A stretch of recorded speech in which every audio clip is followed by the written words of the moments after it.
Okay guys, jujur cakap ini antara perlawanan pramusim yang paling menarik untuk JDT tahun ni. Bukan selalu kita dapat tengok juara Malaysia lawan pasukan besar Scotland, Rangers FC dekat Sepanyol. Kalau tengok atas kertas, memang Rangers ni pilihan lah. Diorang musim lepas antara pasukan paling konsisten dekat Scotland, purata hampir 2 gol setiap perlawanan dan pegang bola sekitar 58% setiap game. Jadi memang intensiti dia lain macam. Tapi jangan lupa, JDT pun bukan pasukan biasa-biasa dah sekarang. Musim lepas Harimau Selatan terus dominasi Liga Super dan jadi antara pasukan paling banyak menjaringkan gol dekat Asia Tenggara. Nama macam Arif Aiman, Bergson, Hector Hevel dengan Joao Figueiredo serta penyerang kebangsaan Iran Shahab Zahedi akan kekal menjadi ancaman utama untuk musim baru Liga Super dan ACL Elite.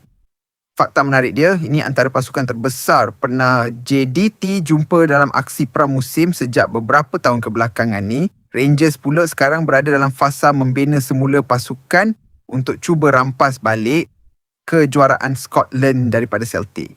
Dari segi pemain baru, JDT tambah kekuatan dengan kemasukan beberapa nama termasuk pertahanan Colombia dari Karabakh iaitu Kevin Medina, juara Liga Croatia Dejan Petrovic, bekas juara Piala AFC 2023 dan kini disahkan warisan Malaysia Australia boleh beraksi di midfield dan pertahanan Bradley Tabb.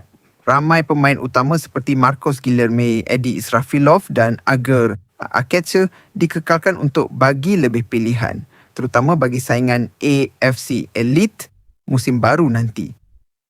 Pemain yang dilepaskan hanya pertahanan Korea Selatan Park Ju-yong dan sayap veteran Brazil Heberty Fernandez saja dengan Ajdin Mugajic, Nazmi Faiz dan Ibrahim Manusi dihantar keluar untuk pinjaman. Rangers pun tak kurang hebatnya, mereka bawa masuk penjaga gol Croatia, Ivo Pandur, kemudian ada Daniel Kemi Devlin, penyerang Scotland Lawrence Shankland dan juga Ben Godfrey yang pernah bermain dalam Liga Perdana Inggeris. Jadi perlawanan ni bukan sekadar perlawanan persahabatan biasa tau. Ini sebenarnya ujian sebenar untuk tengok tahap JDT bila berdepan pasukan Eropah yang bermain dengan tempo tinggi, fizikal kuat dan tekanan yang berterusan. Kalau JDT boleh beri saingan sengit ataupun dapat keputusan positif itu petanda yang sangat baik untuk perjalanan mereka dalam AFC Elite musim 2026 hingga 2027 nanti. Apa pendapat korang? Adakah prestasi JDT boleh kekejutkan Rangers ataupun pengalaman Rangers akan jadi pembeza dalam perlawanan ni?